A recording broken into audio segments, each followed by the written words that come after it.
I'd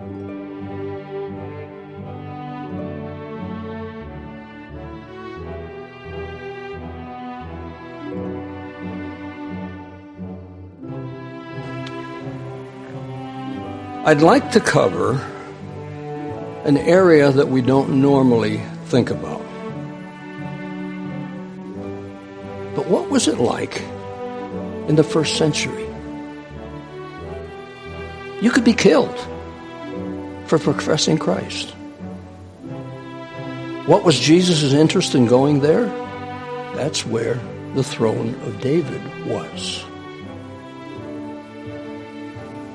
You would think Christian history would be of interest to Christian people, would it not? They don't want to know. Why do they not want to know?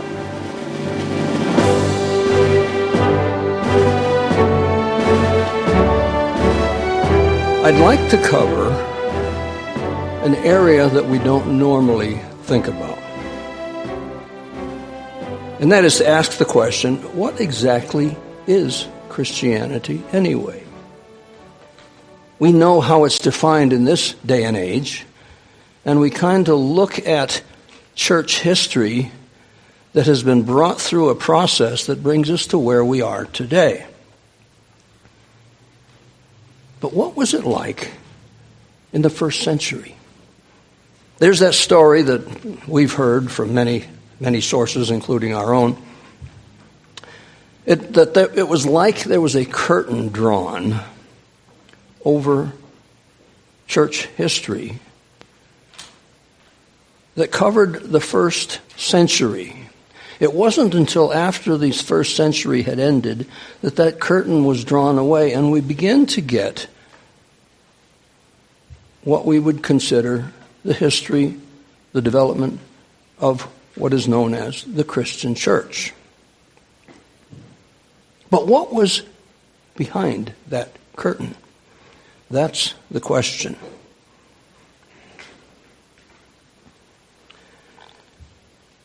When we consider the early Christianity, we have to consider a number of important situations. We could call them cultural or religious situations that had an impact on where Christianity first took root in a significant way. And we find that there was a period of time, and it's spoken of often by a number of different denominations. They recognize that there was a period of time where the young Jesus was not present in his native land. And there's speculation as to what happened. It was a period of time of almost a decade and a half where he was absent. There's no mention of him after age 12. And not again until he's about to begin his ministry at age 30. There was a missing period of time. Where was he? And why does it matter? Well, when we understand where he was, we can begin to see it matters a great deal. Because you see, God had a plan for bringing Christianity through the ages to present it to the world. And the cultural environment in which his ministry began was not really amenable to that development. For example, his own native land, his own people. He came to his own, and his own received him not. We know that verse. That was not a good environment to introduce Christianity. It had a lot of opposition, severe opposition.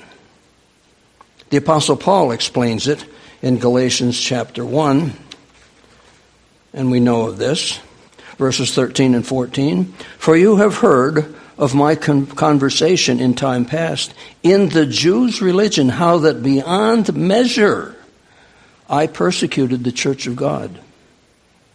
and wasted it, and profited in the Jews' religion above many my equals in mine own nation, being more exceedingly zealous of the tradition of my fathers. Paul is giving us a glimpse into what the religious environment was in his day and how that culture would react to Christ's ministry. You could be killed for professing Christ. Paul himself was involved in that in a very potent way. And he wasn't the only one. We can be sure there were others doing the same thing. We know of Paul because he wrote of it. But history doesn't necessarily preserve what else was going on. But my point is, the cultural environment for the introduction of Christianity, Judea was not a good environment. There were individuals who were called, who became converted, yes. But as a cultural environment, that was not a good place. Paul speaks of his own ministry in the next chapter of Galatians 2, verses 1 and 2. Then 14 years after, I went up again to Jerusalem with Barnabas, and took Titus with me also, and went up by revelations, and communicated unto them that gospel which I preach among the Gentiles, but privately to them which were of reputation, lest by any means I should run or had run in vain. What is he saying there? He's saying that even among the Christian leadership in Judea at the time, the cultural reaction to Paul taking God's truth to non-Jews drew a bad reaction. He had to be careful in what he said and who he said it to.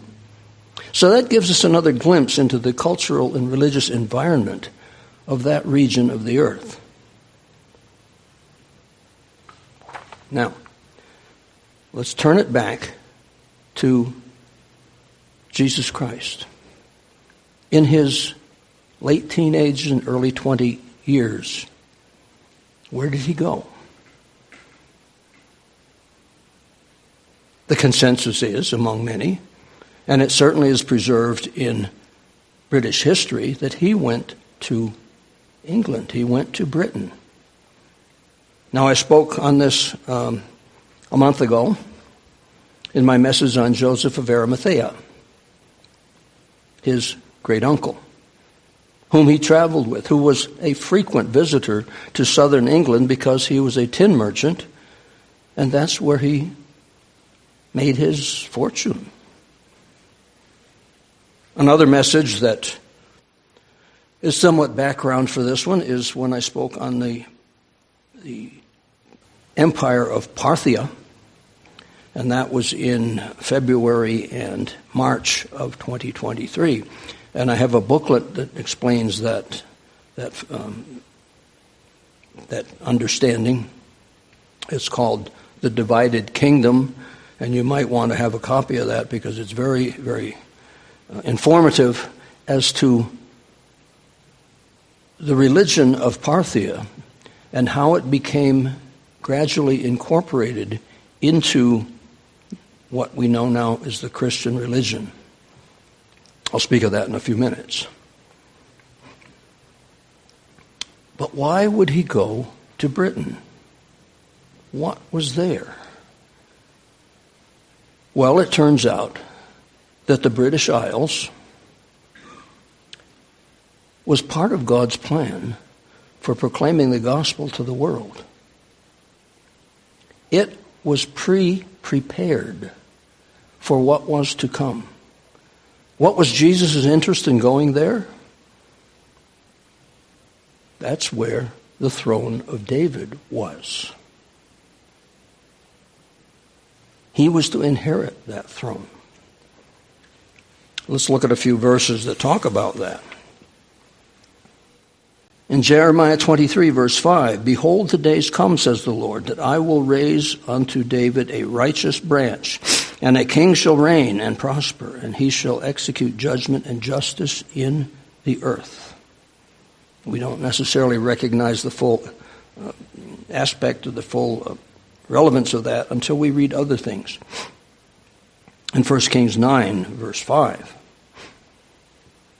then I will establish the throne of your kingdom, speaking to David, upon Israel forever, as I promised to David your father, saying, there shall not fail you a man upon the throne of Israel.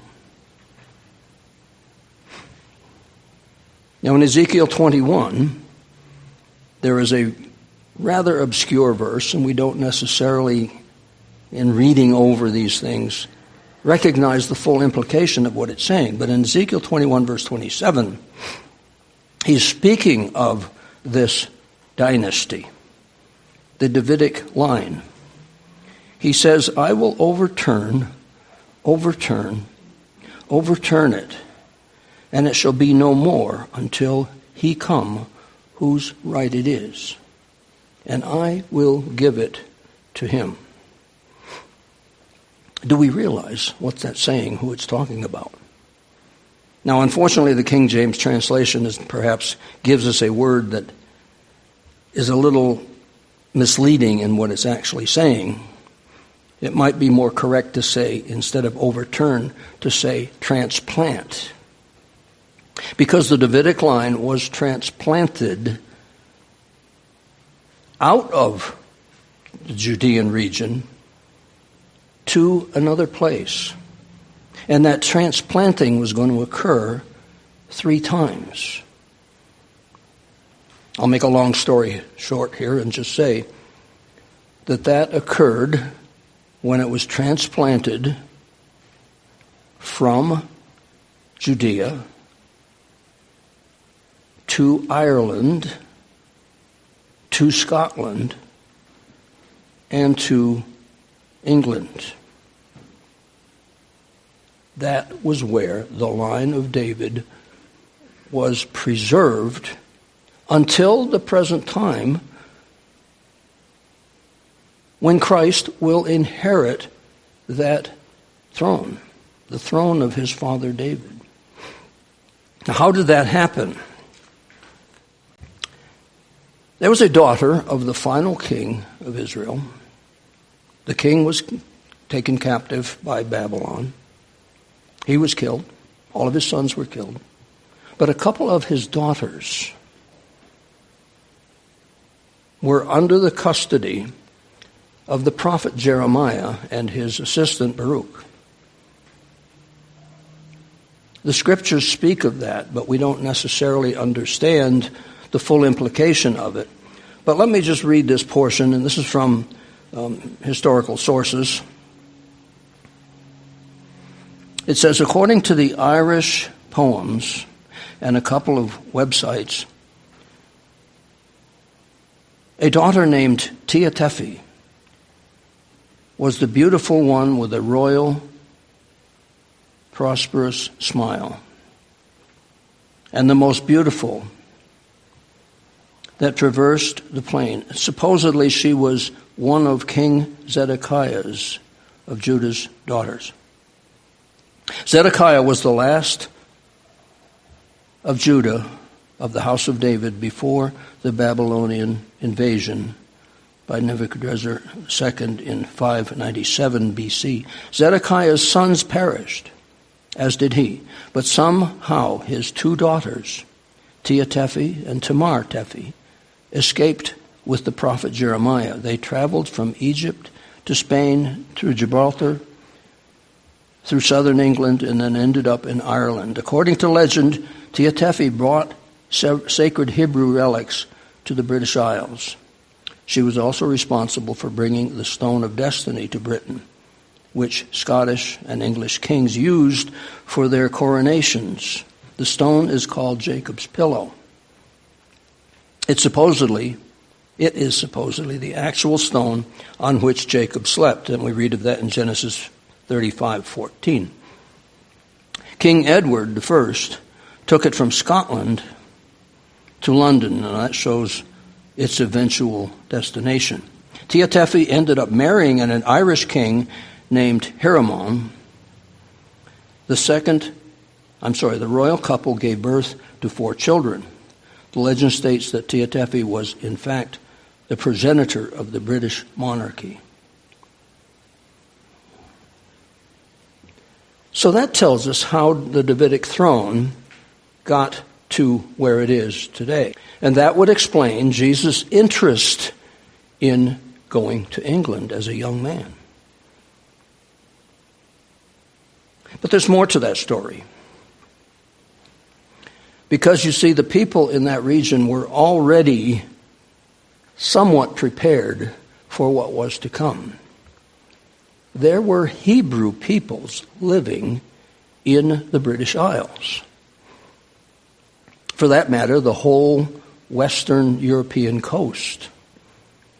Places like Iberia. Do people understand where Iberia is? That's Spain, Portugal. The Hebrides, or Hibernia in northern England. Those are derivatives of the name of Eber.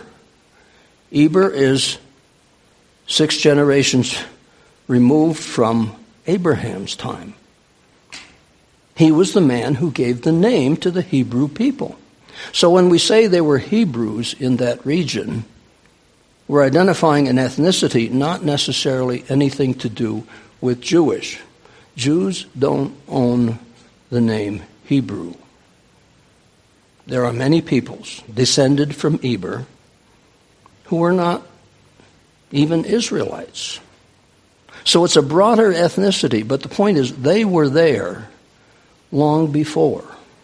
And it certainly had a lot to do with the fact that the Davidic throne was transferred there back in the 500-600s BC. I forget exactly how long it was, a long time before.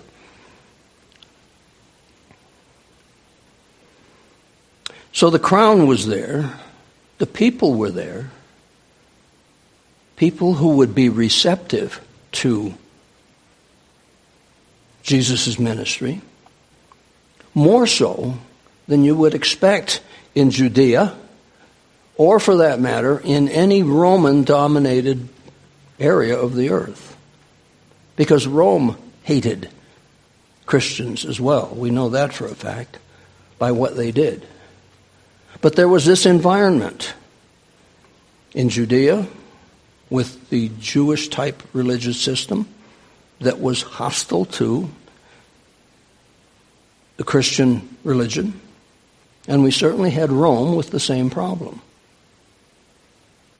So if God wanted to plant the Christian religion in an area where it would prosper, wouldn't he pick a place that had what we could call good soil? And that was the situation. It was outside of the areas of Jewish influence. It was outside of the area of Roman influence. It was a perfect environment for what was to come. And then we had the major figure of Joseph of Arimathea, who was exiled from Judea in the about 36 AD. And where did he go?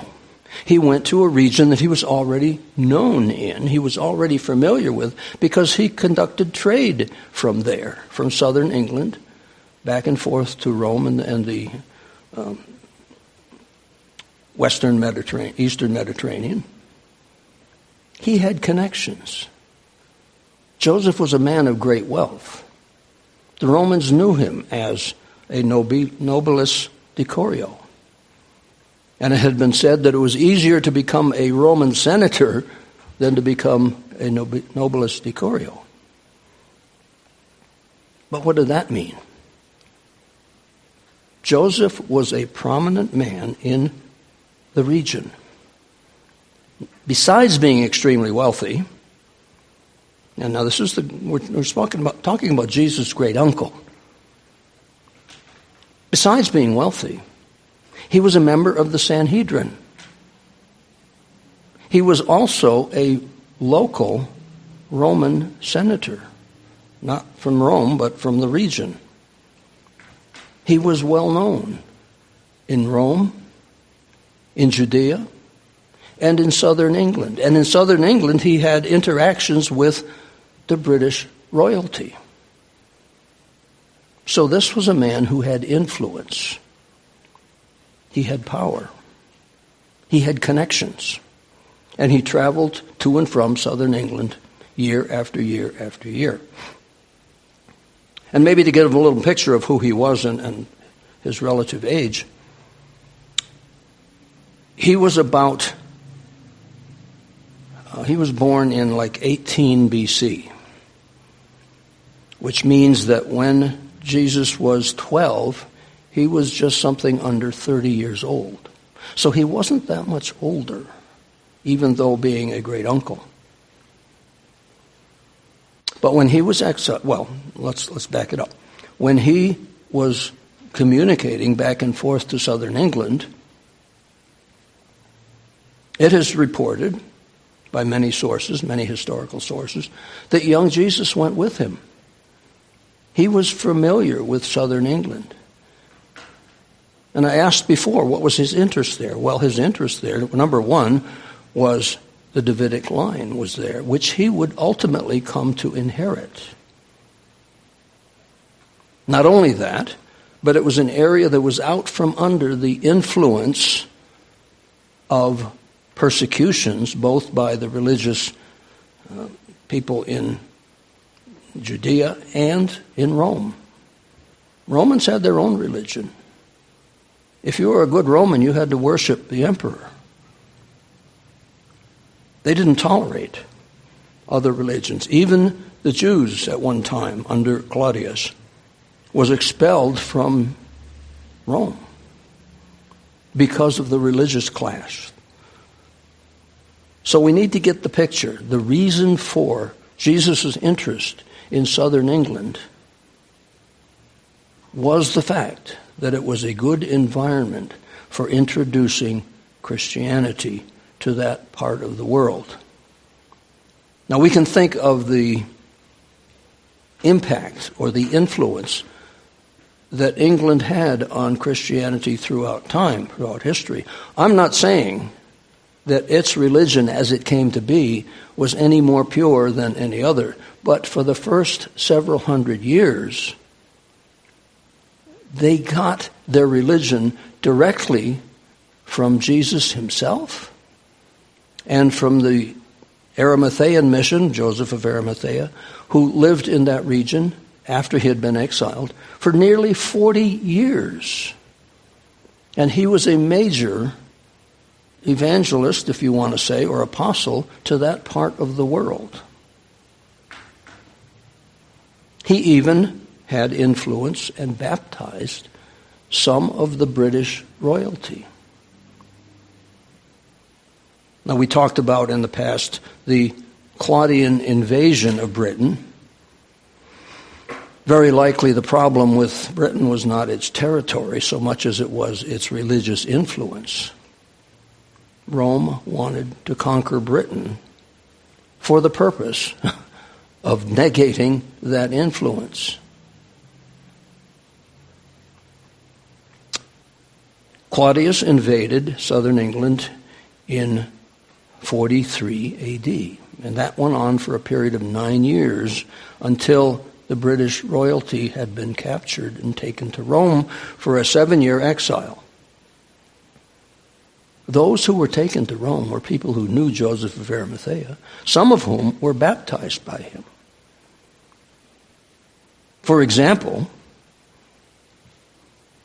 Linus, who Paul consecrated as the first bishop of Rome in the British mission, and a fellow called Pudens, and you read of him in 2 Timothy 4, who it turns out was Paul's half-brother. They shared the same mother, different father. Both were baptized.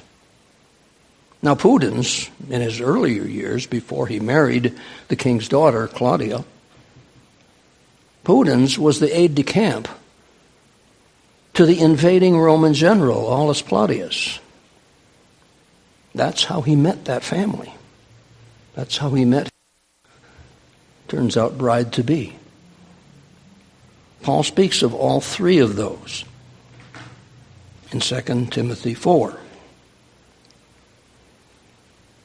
But here's the thing. Britain was pre-prepared to receive the gospel. It was pre-prepared by the placement of the Davidic line. It was pre-prepared by at least a major portion of the population being of Hebrew stock. And we need to understand, the Jews don't own Hebrewness. There are many, many ethnicities that are of Hebrew or Iberian origin that were not Jews. For that matter, the 10 tribes were just as Hebrew as were the 2 tribes that we know today as Jewish people. So when we say Hebrew, we need to think in a little broader sense. The Jews don't own Hebrewness. That's important to realize. But Britain was prepared. There was a plan for Britain to preserve the Davidic line, to give rise to what we could call primitive Christianity. And what was primitive Christianity? Primitive Christianity was the faith once delivered. That original faith. It did not have most of the elements that we find in what we call Christianity today. That came much later. Christianity in Britain flourished, so much so that after a century, the British king declared Christianity to be the religion of the realm. And that was 200 years before the Catholic Church supposedly introduced Christianity into Britain in 397 AD. Now the story is, and it's what people would say today, that Rome introduced Christianity to Britain, when in fact it was quite the other way around. Britain introduced Christianity to Rome in the family that was taken captive from Britain, brought to Rome for a 7-year exile, who were already baptized Christians, some of whom were baptized by Joseph of Arimathea himself.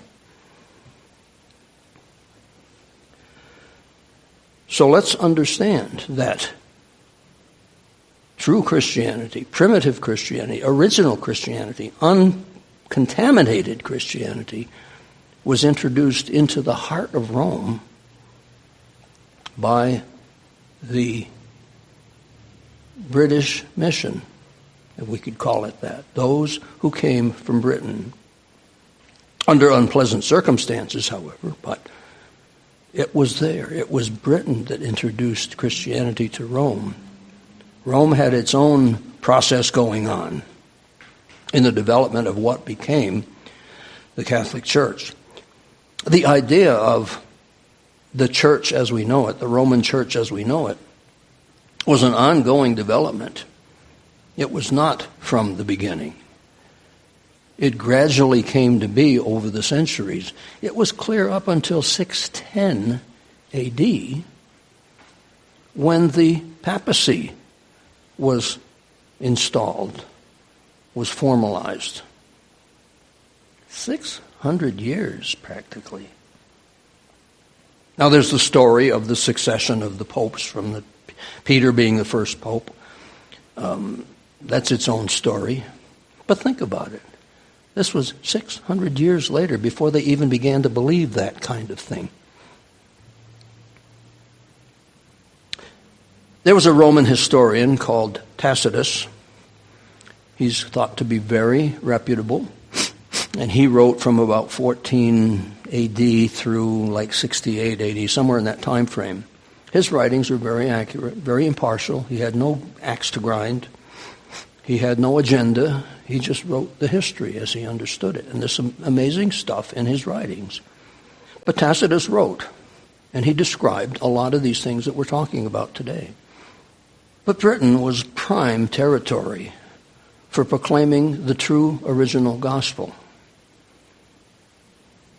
And that's why Jesus' interest was there, and that's why he spent his young years there, to prepare those people for his message that was to come later on by the Arimathean mission.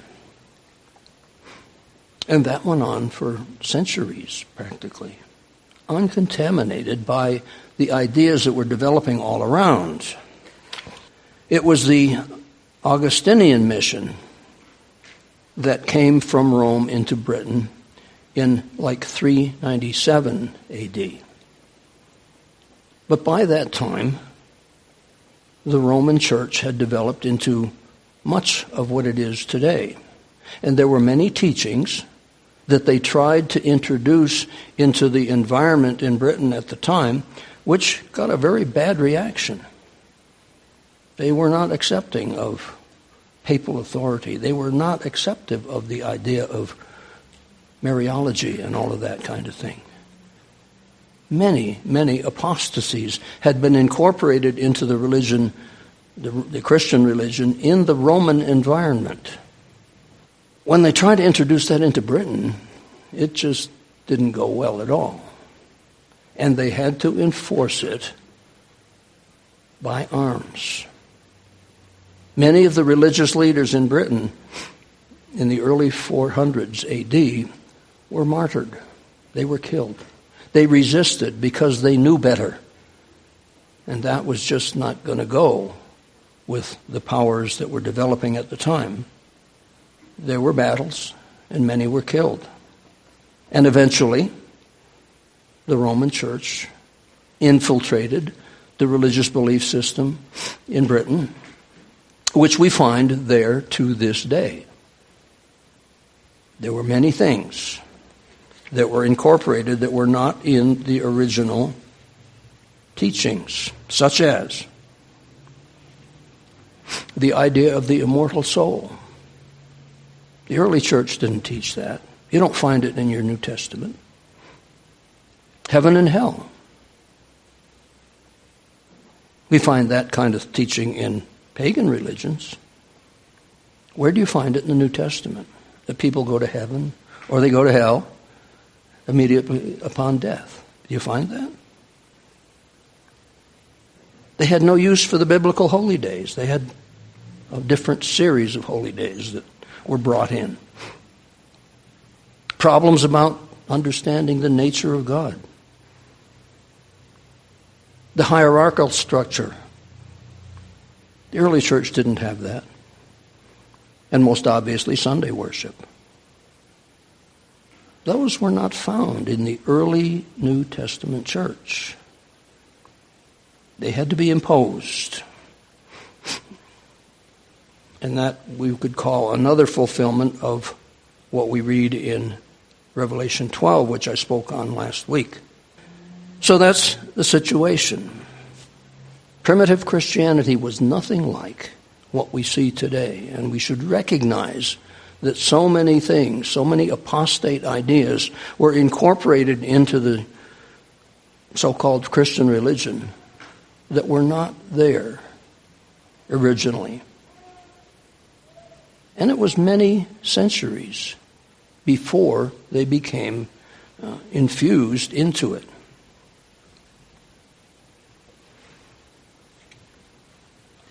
But there was resistance, and that resistance was based on the fact that so much had been established in Britain long before. But Britain was prepared for what was to come, for what was to be brought to it. Another piece I want to read here, and this is something that I wrote to someone who got back to me on my Arimathean message. But let me read this reply. It says, I'm not sure that we're going to find much from modern sources on such matters. And of course, there's a great effort to obscure many truths, particularly historic truths, particularly the faith as it was originally believed. One of my sources is the book by Jowett called Drama of the Lost Disciples, which provides an excellent narrative on the Arimathean era, when Joseph was expelled from Judea in about 36 AD. Much is written in British histories about that. He, of course, was very familiar with the region of southern England, where he made his fortune trading in tin from there. Joseph also had contacts in high places in both southern England and Rome. How is it that the Roman elites wouldn't know where their nobilis decurio had disappeared to? They knew where he was. Modern sources tend to relegate any such information to myth or just ancient legend. They don't want to know. They don't want to know. Particularly the Roman Church, that perpetuates their own myth that it brought Christianity to Britain in the early 400s under the Augustinian mission, where the truth is quite the opposite. That being with the exile to Rome of the royals captured in Britain for a 7-year exile during the mid-50s AD, the British introduced original Christianity to Rome in and after the year 52. We have evidence of that family in Rome in 2 Timothy 4. Caradoc's son, that was the king, Caradoc, his daughter, and his daughter's husband. And that would be a very interesting rabbit trail for those of us who to follow. We also have positive evidence of Caradoc's capture and exile in Rome from Roman historian Tacitus in his Annals 1237. And he wrote from 14 to 68 AD.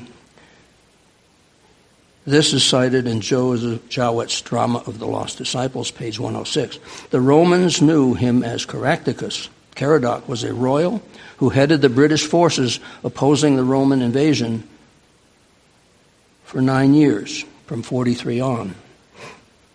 No doubt we would have better affirmations of what is today regarded as mere legends had the library at Glastonbury not burned in the 1100s. Typical of Roman conquest, they burned libraries to sever the conquered from their own history. Sometimes deliberate, sometimes not. But it served the interests to obscure the facts of history. As to the edict itself, we have the invasion as evidence of the intent. We know the players, the military leaders, etc., and the exiles, which Peter and Paul met and interacted with in Rome. Rufus Pudens, the Rufus that Paul addresses, who is Paul's half-brother, by the way. Rufus Pudens was aide-de-camp to the invading Roman general Aulus Plautius. Turns out Rufus was also a Roman senator and half-brother of Paul, and we read of that in Romans 16:13. Rufus was later converted, and he married the daughter of King Caradoc.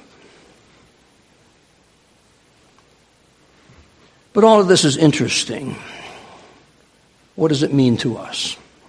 Why would we care? Well, knowing these things helps us understand the true nature and the true origin of the Christian belief system. What we read in the New Testament is nothing like what we find in the so-called Christian world today, both in beliefs and practices.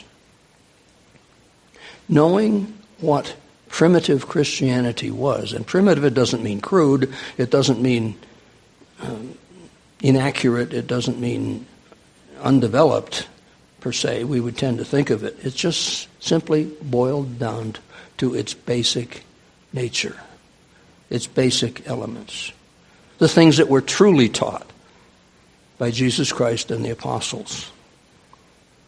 And where do we find accounts of where the apostles went? They went all over the world. Jesus told them to go all over the world. Where did they go? Do we know? There's a few that we know about. But it's not written of. We read of Paul's missionary journeys in the New Testament, largely because he wrote many of them himself. But the others, we don't have that. Where did they go? And why was it not widely reported in church history?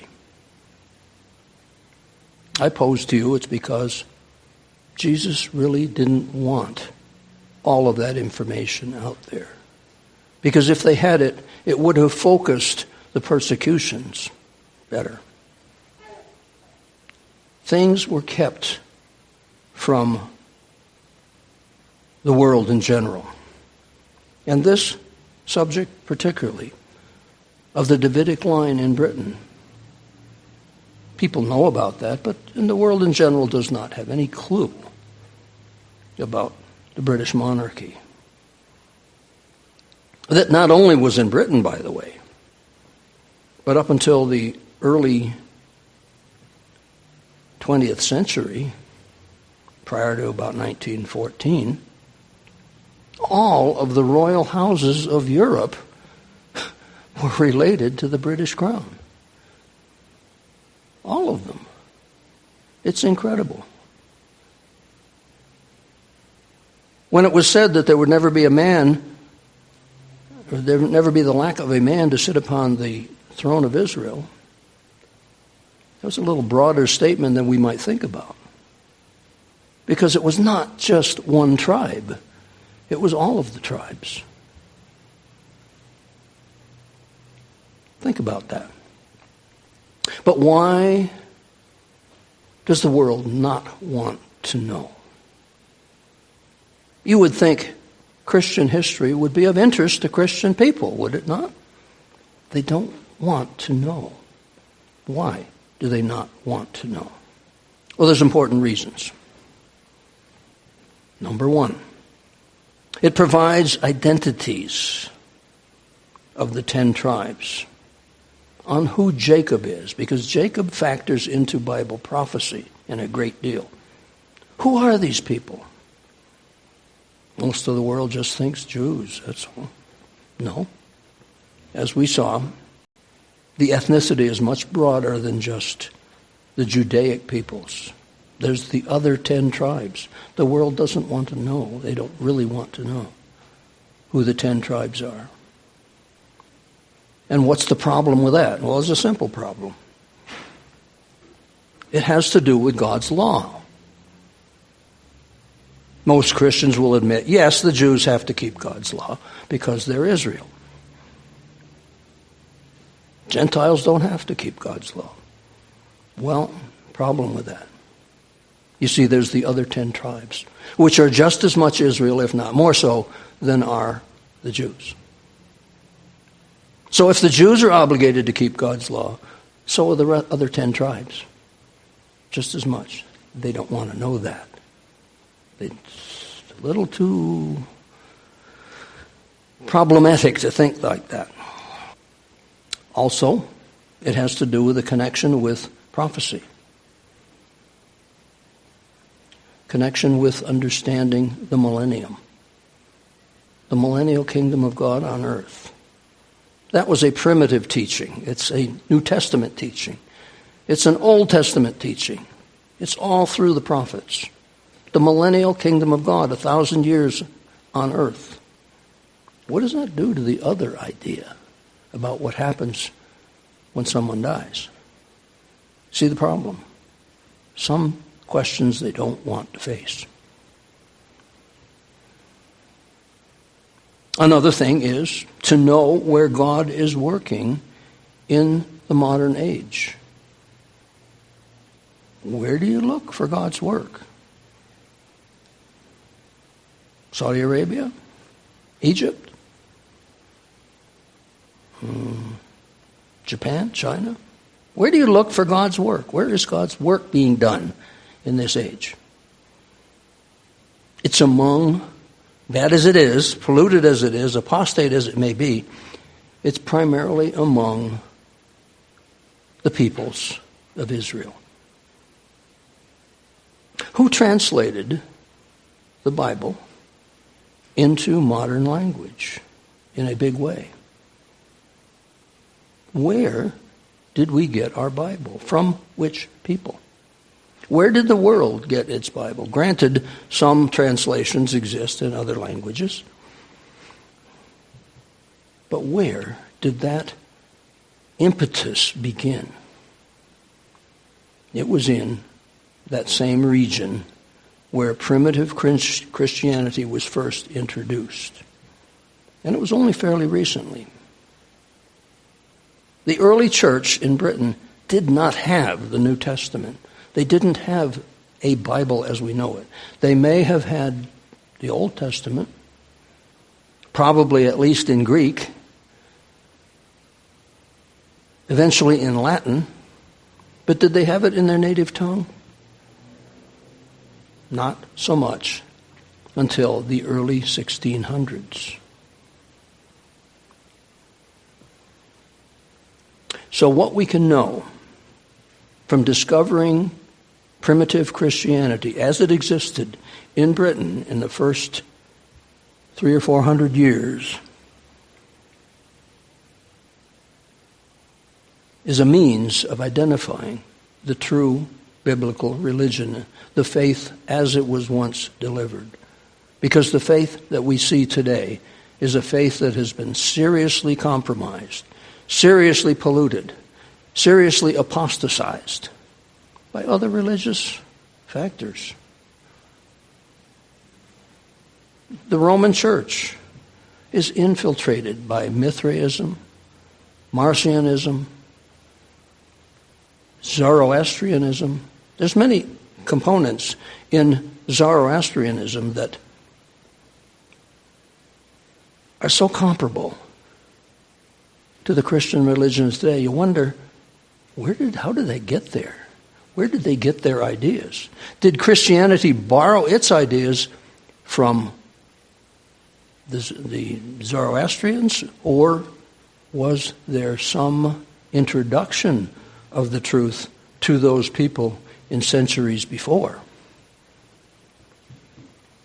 There are stories that during this same interval when Jesus was missing from his homeland, that he also traveled to India. Now, India is the very eastern edge of the Parthian Empire.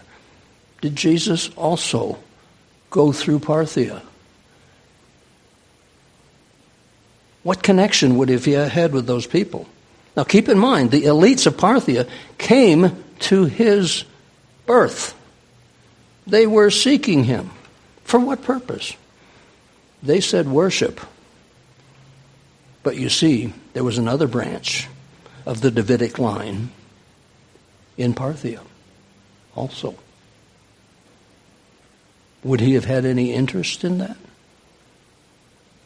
Any legitimate descendant of David was a potential heir to the Parthian throne. And there's more of that in the message that I gave on this subject. How would he go there as a young man? Now we know that the Magi, the Parthians, read of that in Acts chapter 1, the Parthians were frequent attendees to the holy days in Jerusalem. Would he have traveled with the elites of Parthia back to their homeland for a time? It's not unreasonable. All of this has to do with his mission, and that could be how some of these so-called Christian ideas got infused into the Parthian religion. It could be just feedback from that interaction. We can't say for sure. It might take a great deal of research to get through to affirm that kind of thing. I'm just posing it as a certainly plausible explanation of why it is that Zoroastrianism contained many of the elements that later became incorporated into the Christian religion. The Christians didn't borrow from paganism to create the religion as we understand it today. It could have been that some of those ideas were salted there long before. Don't forget, the Parthian nation existed for another 220 years after the time of Christ. So there was time for certain ideas to be introduced and to gel and to become known.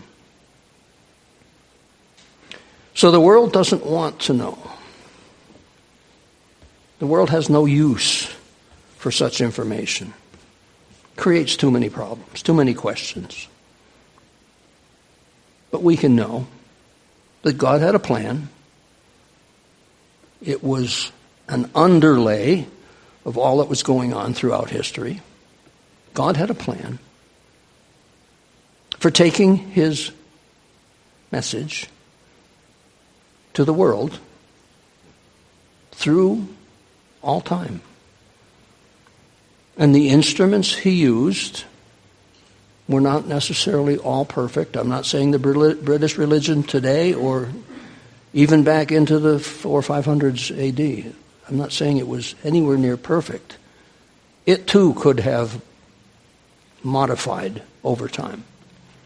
I'm just saying it became the environment where true Christianity, primitive Christianity, could thrive for at least a time to get established before the rest of Christian development took place. But it's interesting to know that God had a plan. He was ever mindful of his covenant. He knew where his own personal destiny lied, there in the Davidic line that was established in some of the most obscure and indirect ways that we could ever imagine. But it was essential for his plan. The peoples of Israel, poorly done as it may be, the peoples of Israel were intended to convey God's truth to the world throughout history. And that's what this little episode, I think, had a great deal to do with. There's a lot of information that could be presented on this kind of thing. I sort of hit the highlights. But hopefully it gives you enough of the picture to realize what to look for. The faith once delivered, where do we find it? What does it look like? How is it practiced? That's what we need to follow up on.